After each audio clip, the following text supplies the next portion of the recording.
welcome to Meet Me in the Movies. I am Noel Manning II. Glad to have you here. I'm so happy that you could join us right here, whether you're doing that here at C19 TV, online, C19.TV, or if you're listening to the podcast version of the show, that's WGWG.org. However you choose to spend time with us, we really do appreciate it. And I don't say that lightly. Thomas Manning, how are you, buddy? I'm doing all right. You know, it's a little bit exhausted. Time change threw me off a little bit, but well, I'm here. I'm on spring break, so I'm doing all right. Well, good. Yeah, you were Tim back there on the Tim cam. You were asking me about. Good to see you, buddy. Good to see the interns. Tim was asking about the time change and does it have an impact? And yeah, I think we all maybe experience a little bit of that tiredness. And I've got to share this. I was watching. Time change also impacts theaters, because I was watching a late movie while the time change was going on, and it skipped an hour. I'm watching the movie. I'm like 30 minutes in, and then all of a sudden it skips like an hour, and I'm watching the end of the movie. Not very happy about that. So the time change can have some impact in ways that we maybe didn't expect. So I was up pretty late that night.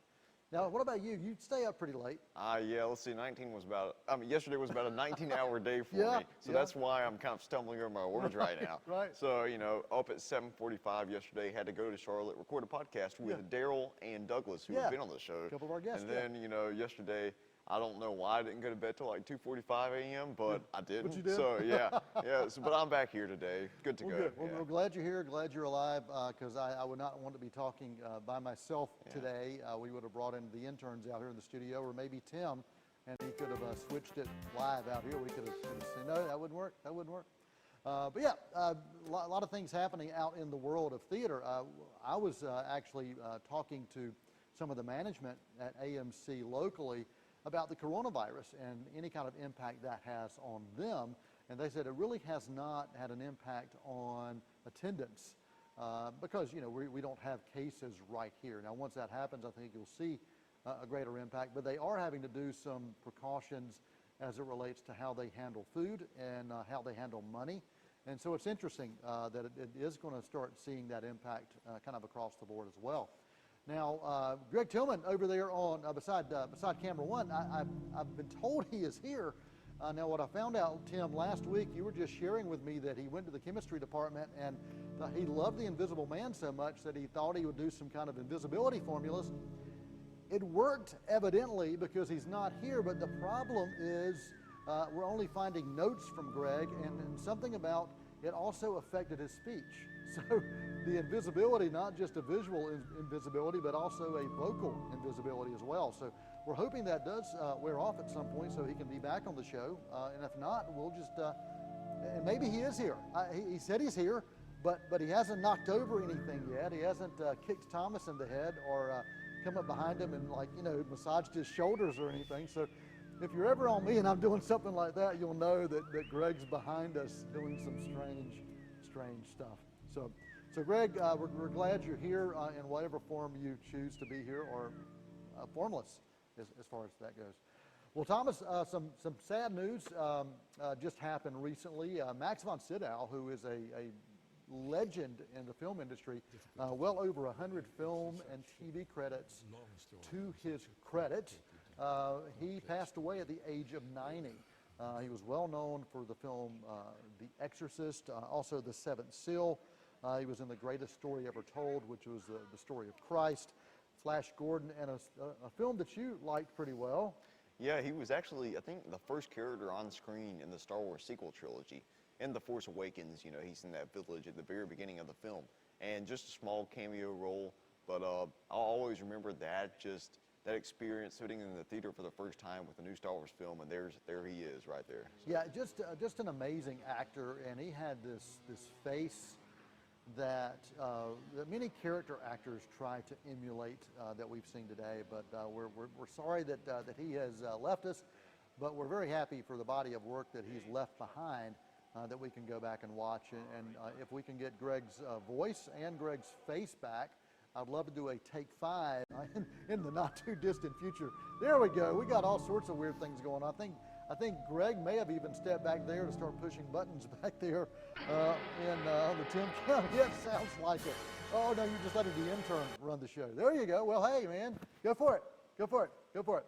Well, let's go on to some movie news, movie-related reviews. You and I got a chance to check out this film. That's an animated film that's got some great voice acting. Yeah. The movie is called Onward, and I've been looking forward to this really since I saw the first trailer. Now, somebody we talked to recently did not like the trailer. It didn't appeal to them. Was that Brendan that went to see the movie Perhaps with us? Brendan Boylan, yeah. I'm kind of Brendan's intern.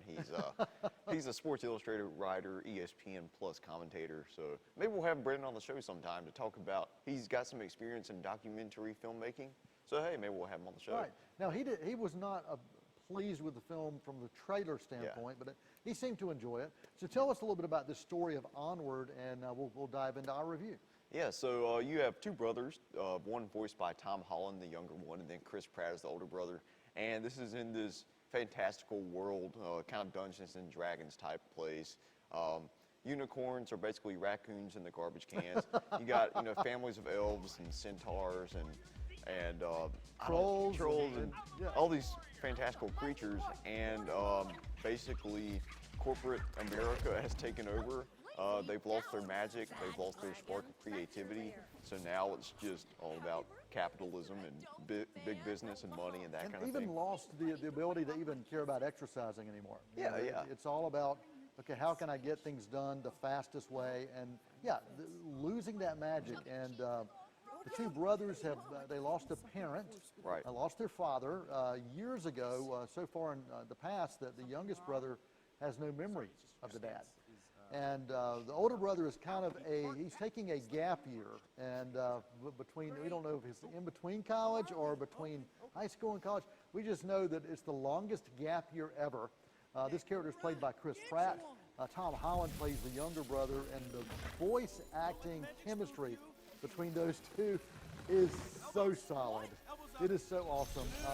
You felt like you were watching brothers interact with each other. Yeah, I absolutely loved their interactions in Avengers Infinity War, Star-Lord and Spider-Man. And it certainly carried over here across franchises and across from live action to animation.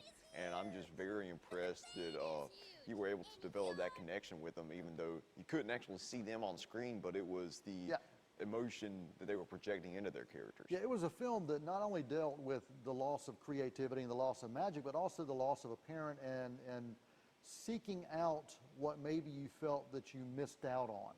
And I think that's what kind of carried our journey, because early on, if you've seen the trailers, you know that there's a magical spell that happens. It's kind of passed down from the father to the sons once the youngest reaches the age of 16, that he can bring his father back. They can bring the father back for one day. Well, the spell goes wrong for a reason, and so they're on a quest to find a way to make the spell complete so they can have that time with their father, at least one day with their father. And they go on this journey, and it's a typical road trip comedy. And it's also got these nods to so many films. Yeah, you've definitely got some Weekend at Bernie's in there.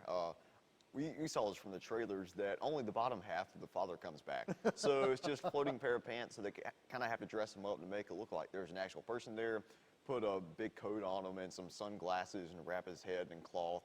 And so it's definitely Weekend at Bernie's references, and you absolutely, you're cracking up the whole time. You got some Indiana Jones. A lot of Indiana Jones. They basically recreate like the entire Indiana Jones franchise over the course of like 2 or 3 scenes, and I love that as a fan of the franchise. So. There's also nods to Back to the Future in a scene or two. There's also, if you've watched Gremlins, you'll see there are these little biker gang pixies that take on some gremlin-esque qualities. We'll just kind of leave it at that, but I really love the nods to all these different films.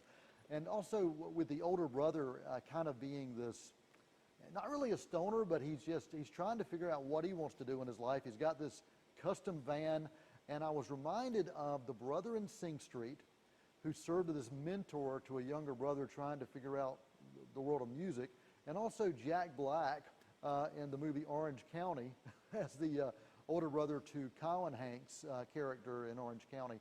So yeah, I think they took, it was a formula, but the way that they made this formula come to life in a pretty creative way, I've really appreciated it. Yeah, Pixar has always done a fantastic job appealing to like the broadest range of audiences possible. You can have elementary school students watching this and be entertained by all the colors and all the action and the funny humor and all that entertainment. But people my age, like a 20-year-old, people your age, then even my grandparents can find something to connect to.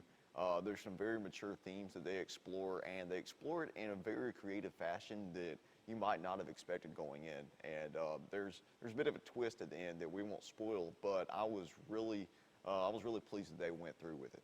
Yeah, I think this is a film that can speak to families, and it can speak to families in different ways. One of the messages that really came out strong for me is that there are many times that we will let our past weigh us down, or maybe even the past we wish we had, keep us from moving forward. And this movie is a great example of reminding us to continue to move onward with our lives. And I really appreciated the film. There were a couple times that maybe the pacing could have been moved a little faster, but ultimately it didn't take away the enjoyment for me. And it was a film that families, young, middle-aged, and senior adults alike could really take advantage of. Yeah, I think for my grade, I'm settling at right about a B+. Like you mentioned, I had a few pacing issues at the start. It felt a little bit slow, and then I felt like it meandered a bit too much in some of the middle portions. But at the end of the day, I was very satisfied and felt fulfilled by the emotional journey. So. Yeah, and you mentioned the emotional journey. There are a lot of laughs, and there are a lot of touching moments as well. Some really, pulling your heartstring, let your eyeballs sweat kind of moments if you allow them. I'm settling on an A- for this film. The movie is Onward, and it is in theaters now. There's also a new IFC film that I want to recommend. It's called Resistance. Jesse Eisenberg is in this film. He is not starring as Lex Luthor. He's actually starring as the real-life person by the name of Marcel Marceau. This film looks at a French resistance movement during World War II. Jesse Eisenberg's character is a young artist who wants to get into acting, who really is very selfish and only cares about himself, until he sees some orphans from Germany that are being transported over into France.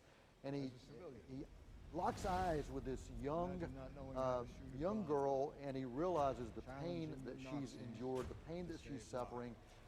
And there's just something that clicks within him, and he wants to be a part of this resistance movement. And the resistance movement goes on to help save thousands and thousands of young orphans from death by transporting them to a neutral company, really a neutral country. I think this movie to me was heartbreaking, but yet it was inspiring. There was this narrative that I felt was almost perfect in every way. It combined cinematography that was intoxicating. The score was right where it needed to be at just the right times. The performances, Eisenberg was wonderful. I truly enjoyed the performances of this. The set design and sound design, as you would expect in a film that surrounds war, especially World War II, was stellar, as it should have been. I think a film like this, bringing a kind of historic epic to audiences to really engage their mind and look at art in a different way. And many people know of the mime Marcel Marceau and his history of being this mime that could just visually take you away. But to see this backstory of his, this true backstory of his, as being a French resistance fighter, I was truly impressed with this film that kind of came out of nowhere. And for me, this is one of my best films of the year so far that I've had a chance to see. And I know you're hoping to check it out in the not-too-distant future.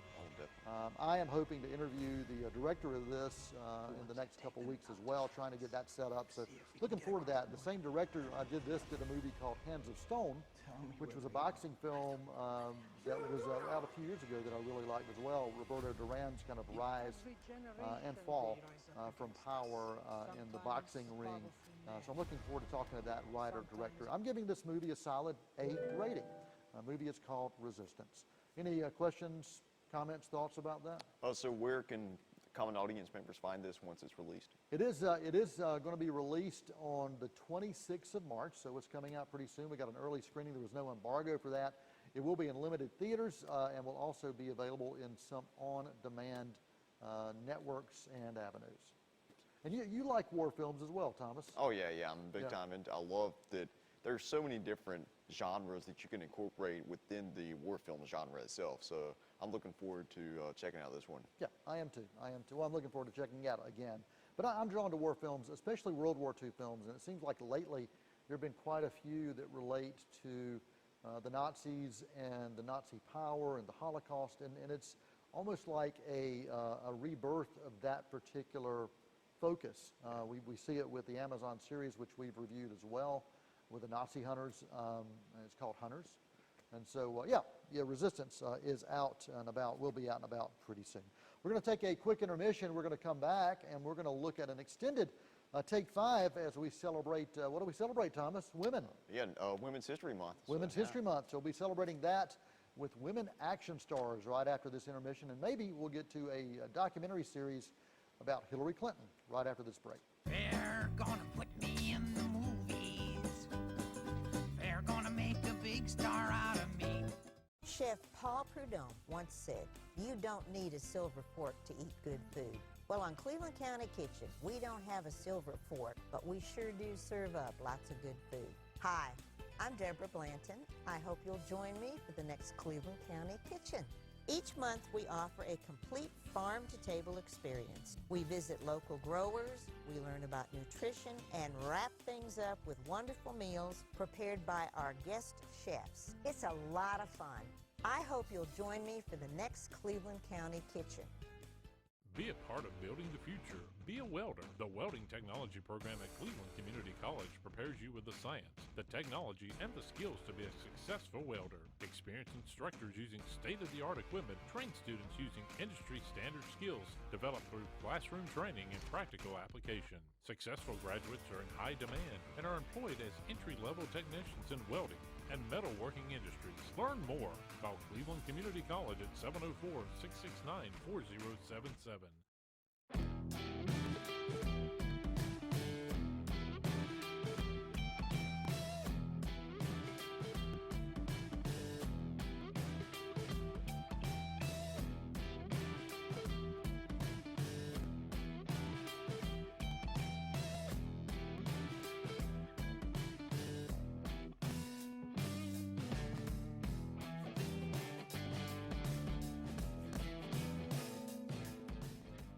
They're gonna put me in the movies. They're gonna make a big star out of me. Hello, welcome back to Meet Me at the Movies. We appreciate you being here, appreciate you spending time with us. Before the break, we reviewed Resistance, also reviewed Onward, and now we're moving onward to talk about a Take 5. And normally we only talk about 5 films or 5 stars, but we're going to expand that, but it's still a Take 5 because it'll take 5 or more minutes to talk about. What is this month?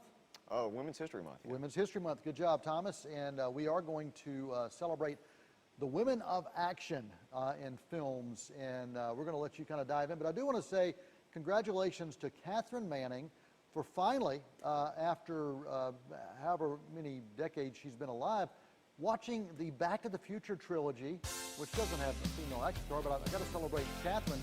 She watched all 3 of them back to back to back, and she enjoyed them. So congratulations, Catherine Manning. All right, Thomas. All right, man, give me your take on who you think ought to be on our list of female action stars or action films. Yeah. I think the first one that comes to mind is Kill Bill, of course, led by Uma Thurman, portraying Beatrix Kiddo, who is like a kung fu master ninja assassin, and she's out for revenge because at her wedding day, she was attacked mercilessly by Bill, played by David Carradine, and there's a whole force of assassins that she has to hunt down herself, and it's chronicled over the course of 2 volumes, Kill Bill Volume 1 and 2, but if you ask Tarantino, it's one singular movie, it's not 2 movies. So it's just the most over-the-top, bombastic kung fu movie that I've seen in a very long time, and this one made back in 2003, I believe, and when you're watching, you're immersed into you're it. kind of entertained, and at the brutality of it all in a kind of a dark way. Right. It's all about revenge, Yeah. and it's just all about quenching that thirst of revenge. Yeah, and Tarantino's approach to doing that, and Tarantino's way of finding a way to incorporate women in the leads of his films, really amazing.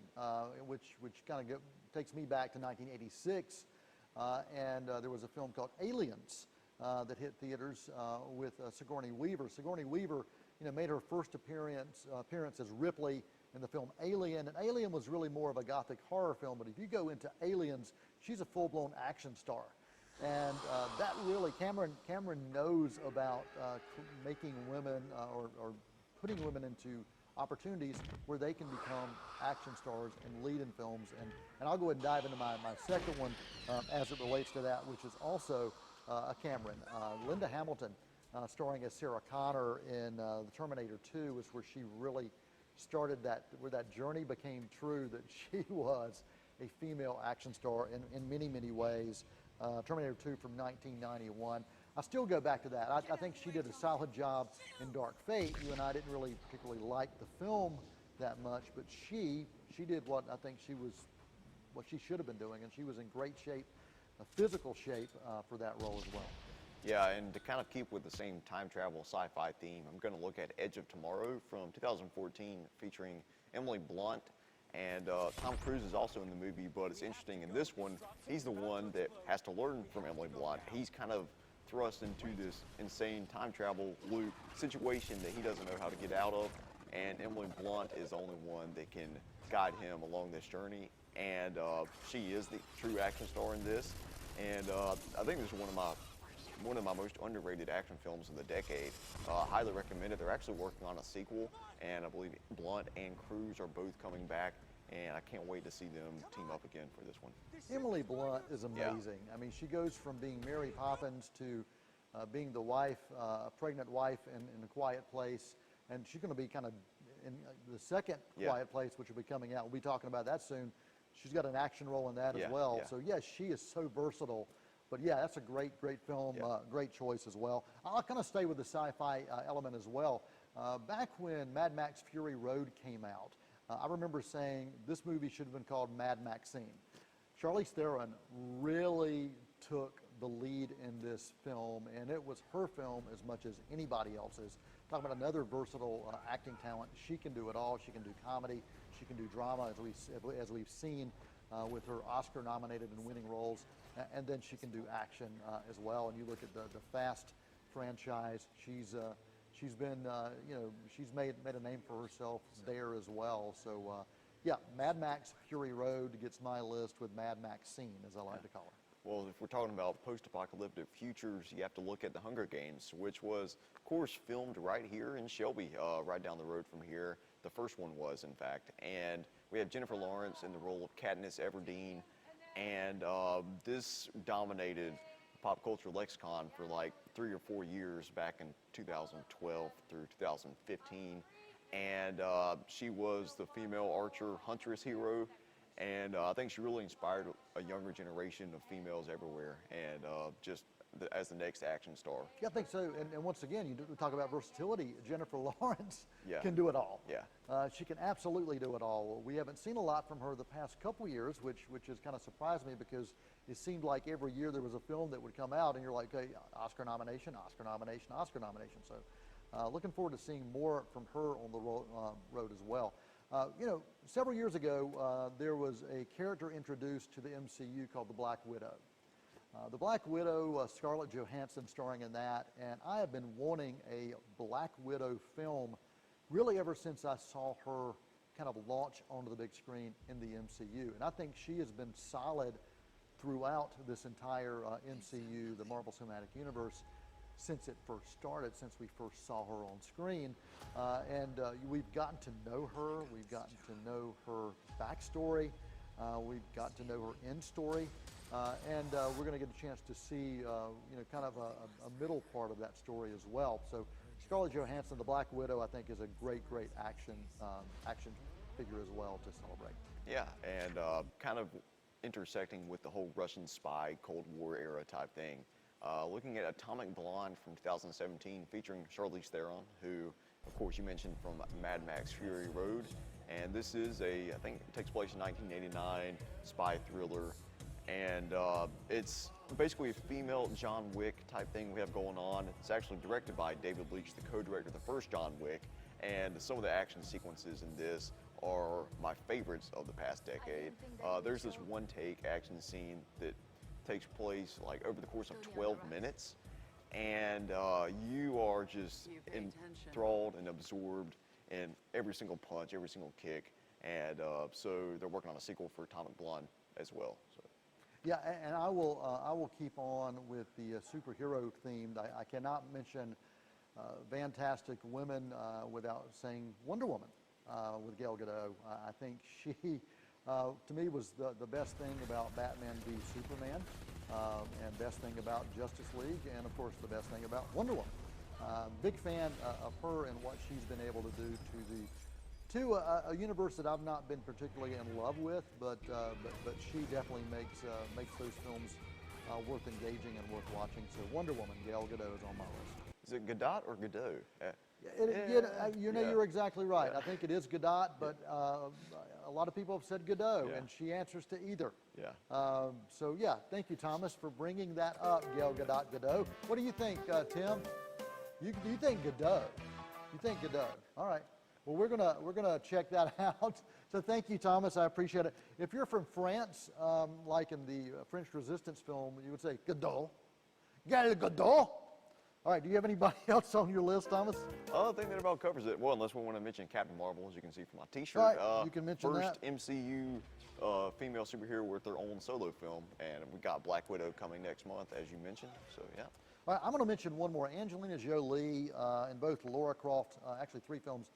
Lara Croft, Tomb Raider, also in the movie Wanted, and then Mr. and Mrs. Smith, and Salt. That's 4 films. She proved that she could definitely be an action star. So there's our list, our take 5, tons of action stars starring female characters, and really happy that we can celebrate, what is it, Thomas? Women's History Month. Women's yeah. History Month right here on C19 TV and Meet Me at the Movies. So Thomas, we do have this documentary series from Hulu called Hillary. Do you want to do that next week, or can you knock it out in like a minute? We'll come back to that next week. All right, yeah. we're gonna talk more about the Hillary documentary series next week. We are about to wrap things up. I do want to let you know, for home delivery, if you're looking for something for home delivery, I reviewed the film Dark Waters back before Christmas, and Mark Ruffalo got a chance to interview him, the star of that. He's also an MCU character. He's the Incredible Hulk and Bruce Banner. That film is available for home delivery now if you are interested in checking that out and you haven't had the opportunity yet. Well, we're going to close with a quote of the week. And this kind of fits anything that happens right here on Meet Me at the Movies. This comes from Onward. If it is adventure you seek, you have come to the right tavern. So until next time, for Thomas Manning, for the invisible man over there, Mr. Greg Tillman, for Tim Foster on the Tim Cam, and the interns who are actively working back there, we do appreciate you all, and thanks for tuning in. Until next time, that is a wrap. Happy trails to you.